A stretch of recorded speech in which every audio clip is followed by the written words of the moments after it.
Le 4 décembre dernier, la quiétude de Manhattan était brutalement interrompue par un acte d'une violence inouïe. Ce jour-là, les rues animées de la ville, habituellement remplies de touristes et de travailleurs pressés, ont été le théâtre d'un événement tragique qui a secoué la métropole. Brian Thompson, PDG de United Healthcare, géant de l'assurance maladie américaine, était abattu en pleine rue. Cet homme, connu pour son influence dans le monde des affaires, se rendait à une réunion importante lorsqu'il a été pris pour cible. Le meurtre, d'une froideur calculée, se déroulait sous l'œil impassible des caméras de vidéosurveillance. Les images montrent un assaillant déterminé, agissant avec une précision chirurgicale, laissant peu de place au doute quant à ses intentions meurtrières. L'émotion est vive dans la Grosse Pomme, où la nouvelle se propage comme une traînée de poudre. Les habitants, choqués et inquiets, se demandent comment un tel acte a pu se produire en plein jour, dans une ville réputée pour sa sécurité. Qui était ce Brian Thompson, symbole de la réussite américaine, froidement abattu en plein jour? Thompson était un homme respecté, ayant gravi les échelons du monde des affaires avec détermination et persévérance. Son parcours inspirait de nombreux jeunes entrepreneurs. Et surtout, qui est l'auteur de cet acte barbare? Les enquêteurs travaillent sans relâche pour identifier le coupable. Les témoins sont interrogés, les preuves sont analysées, et chaque piste est minutieusement explorée. La ville entière retient son souffle, espérant que justice sera rendue rapidement. Les spéculations vont bon train. Certains pensent qu'il s'agit d'un acte de vengeance personnelle, tandis que d'autres y voient une conspiration plus vaste, impliquant des rivaux professionnels ou des ennemis politiques. Les théories abondent, mais la vérité reste insaisissable.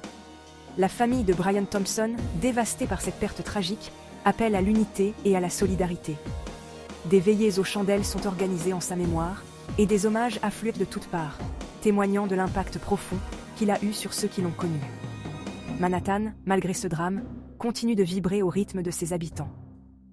La ville, résiliente et forte, se relève toujours, même face aux épreuves les plus sombres, mais l'ombre de ce crime plane encore, et la quête de vérité demeure.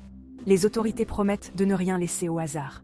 Chaque indice, chaque témoignage est crucial pour résoudre ce mystère. La pression est immense, mais la détermination des forces de l'ordre est inébranlable. Le procès qui s'annonce sera sans doute l'un des plus suivis de l'histoire récente de New York. Les yeux du monde entier seront rivés sur cette affaire, espérant que justice sera rendue pour Brian Thompson et que la vérité éclatera enfin au grand jour.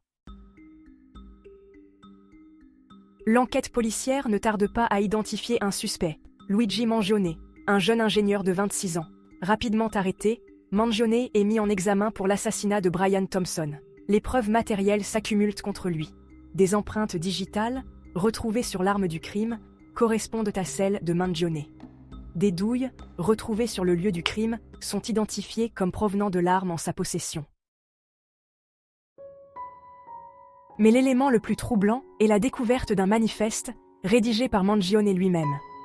Ce document, trouvé dans son appartement, révèle des pensées profondes et des convictions inébranlables. Mangione y expose ses idées avec une clarté et une passion qui ne laissent aucun doute sur ses intentions. Dans ce document, il dénonce avec véhémence les dérives du système d'assurance maladie américain, qu'il considère comme un des plus grands fléaux de notre époque. Il y décrit un système qui, selon lui, est conçu pour exploiter les plus vulnérables, tout en enrichissant une élite déjà privilégiée.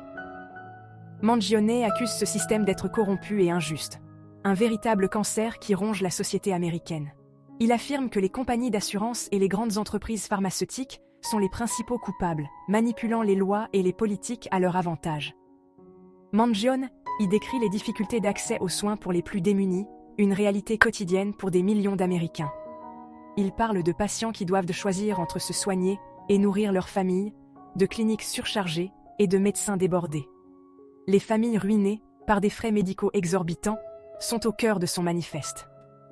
Mangione raconte des histoires poignantes de personnes qui ont tout perdu à cause de dettes médicales, des vies brisées par un système impitoyable.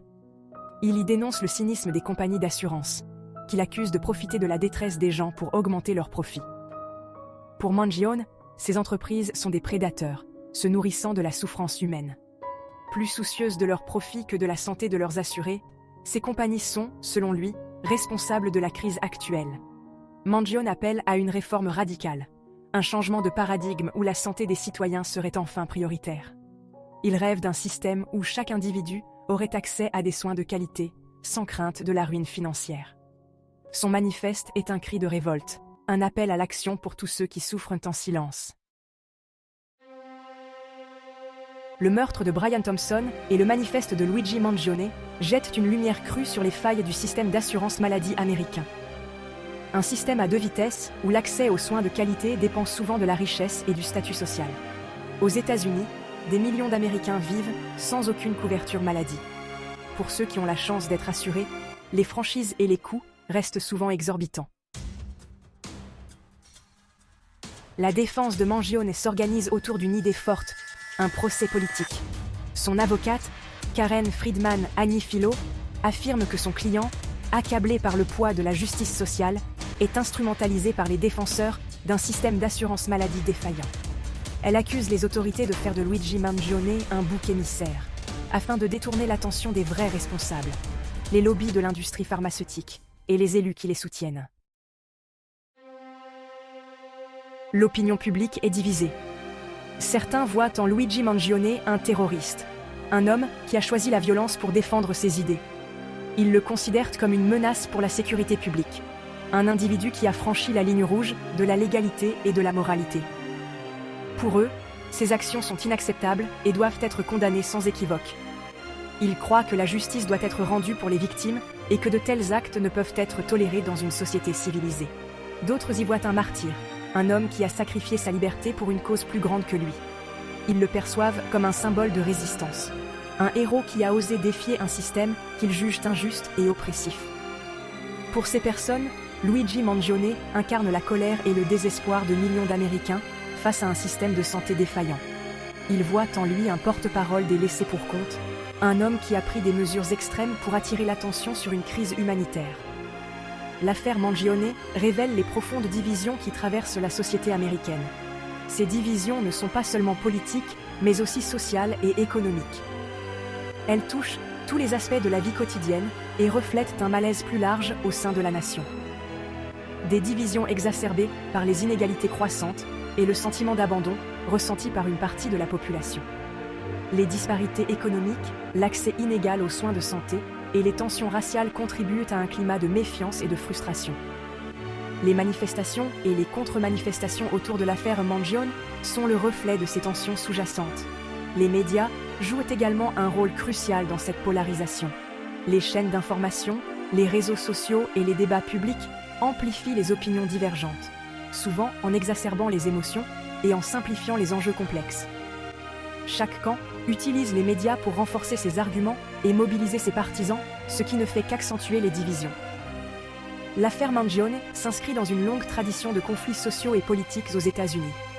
Des luttes pour les droits civiques aux mouvements de protestation contre la guerre, l'histoire américaine est marquée par des périodes de grande polarisation.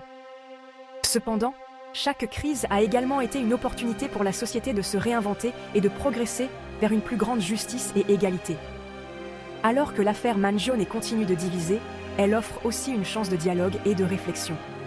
En confrontant les réalités difficiles et en cherchant des solutions communes, il est possible de transformer cette crise en une occasion de renouveau et de réconciliation. La clé réside dans la capacité de la société à écouter, comprendre et agir ensemble pour un avenir meilleur. Le procès de Luigi Mangione s'annonce long et difficile. La justice devra faire la lumière sur les motivations réelles de son acte. S'agit-il d'un acte prémédité, motivé par la haine d'un système ? Ou bien d'un acte désespéré, commis par un homme poussé à bout par l'injustice ? Quelle que soit la sentence, l'affaire Mangione laissera des traces profondes dans la société américaine. L'affaire Mangione est bien plus qu'un simple fait divers. Elle est le symptôme d'une société américaine fracturée, où les tensions sociales et économiques ne cessent de croître. Elle pose la question du rôle de l'État dans la protection de ses citoyens les plus vulnérables et de la responsabilité des entreprises dans la construction d'une société plus juste. Elle nous interroge sur les limites de l'engagement individuel face à l'injustice sociale. Si vous voulez rester informé et ne manquer aucune nouvelle, abonnez-vous à la chaîne et n'oubliez pas de mettre un like à la vidéo.